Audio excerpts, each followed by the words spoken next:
last year. Three of the UK's leading Remain supporters, Ken Clarke, Nick Clegg and Andrew Adonis, went to Brussels to meet with Michel Barnier. He's the chief Brexit negotiator for the European Commission.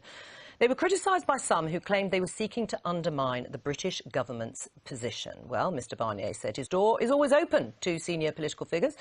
And this morning he had a visit from the former UKIP leader, Nigel Farage, who says he was there to speak for the 17.4 million Brexit voters. So what did they discuss? Oh, to be a fly on the wall. Well, Mr Farage joins us from Brussels now. So did he welcome you with open arms, Nigel? He was very polite. He offered me coffee, which surprised me. I thought, well, what did you think he was going to offer you? Oh, you know, believe me, if you're invited into a meeting and coffee's not offered, you're probably going to get the sack in life, you know. So this was a positive start, I thought. Coffee was offered. He's very cordial. He always is, to be fair. I've met him many times in the European Parliament in Brussels and Strasbourg. I started off by asking him, did he really understand what the key drivers were behind us voting for Brexit? And it was very clear that he didn't. He started to talk about economics and what the disadvantages may be. And I said, look, this is way beyond economics. It's about controlling your own borders, making your own laws.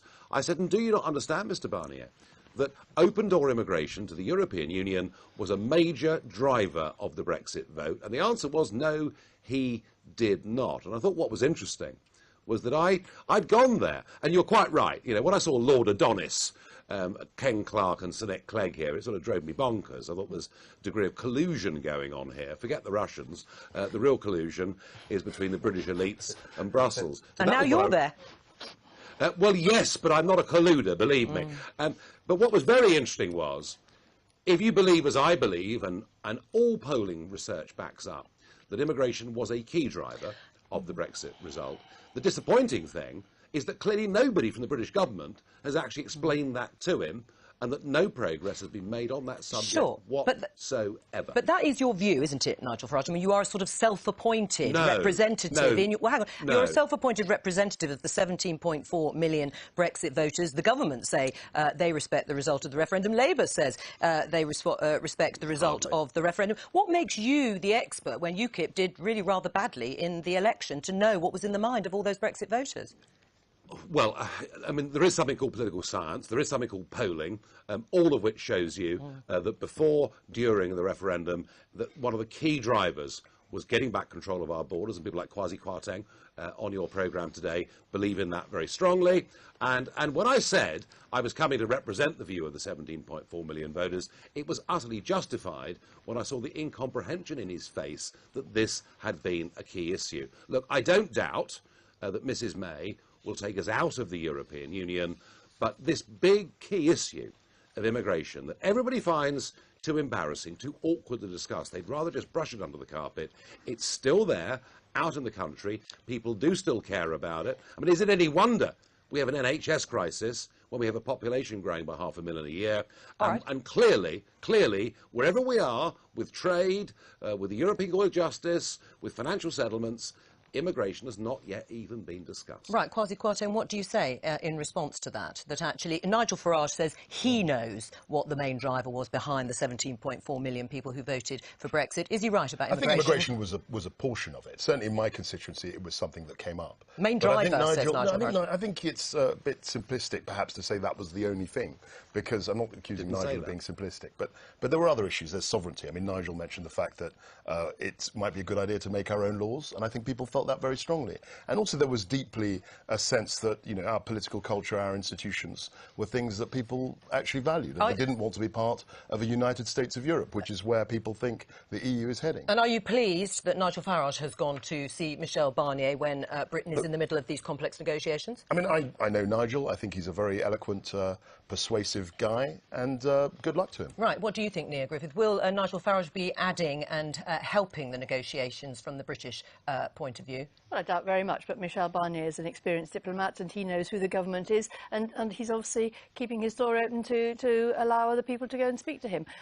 You know, he will understand fully what the position is at the moment, and he can see quite clearly that we're not actually making very good progress at the moment. We have a rather a last-minute deal botched together in December. But it was a deal. It was a deal. I mean, Which you didn't would have come. jumped all over it. Well, it wasn't clear on the island situation. It wasn't clear on EU nationals, and it wasn't clear on the amount of money, other than it's going to be a large amount of money. So well, if it hadn't been clear, then arguably the EU would have said they wouldn't have moved on. But, I mean, there are things that are unresolved. That is totally true. I mean, Nigel Farage, you had questions that were tweeted to you or emailed to you to give to Michel Barnier. Yeah. They weren't all from Leave supporters, were they? No, they were, I mean, a broad cross-section of people asking questions. As I say, the first one that I asked was one of the questions sent in. Did he understand the reasons for leaving? Sure. But the most interesting part was phase 2. Look, I mean, I think in phase 1 we've given too much money, too much jurisdiction to the ECJ. But hey, let's now talk about phase 2. Let's look ahead to 2018. What is really interesting is that Barnier, oh yes, of course, we're very happy to have a trade deal on goods, on the basis of Japan or on the basis of Canada. Well, of course, they sell us 80 billion euros worth of chocolate, cars and wine every year, more than we sell them.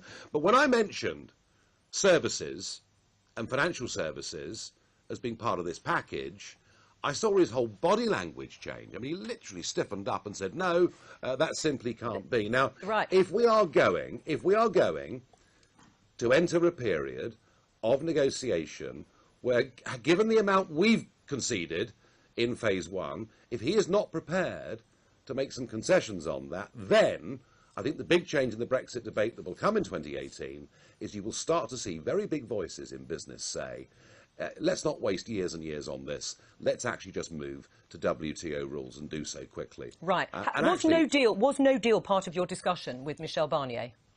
Yes, absolutely. Right. OK, and what did he say? How much did that dominate your conversation? Well, he said it would have bad consequences for both of us. And I said in the short term, that's absolutely right. But actually, it would hurt Europe far more than it would hurt us. Not only do they sell us more goods than we sell them, but actually the truth of it is, our financial services sector, we are the investment bankers for the whole of the rest of Europe. Right. Now, I would rather, as somebody who spent 20 years in business before getting involved in politics, I would rather for the short term we reached a sensible compromise deal. Okay. The British government has given a hell of a lot already. It's now time for Barnier to give something. He wasn't in that mood this morning. All right. Finally, on UKIP, a UKIP councillor has called on the leader, Henry Bolten, to resign because of things going on in his private life. What say you? Yeah. I say that a man who passed out as top cadet in Sandhurst, who won a bravery award in the police, who did extraordinary things in Afghanistan, who got an OBE for his services to international security, none of that would ever have been talked about or written about. He has a fling with a 25-year-old, and it's front page of some of the Sunday newspapers, and while short-term it may be uncomfortable for him, the truth is people now know his name. Thank you for that, Nigel Farage, after his meeting with Michel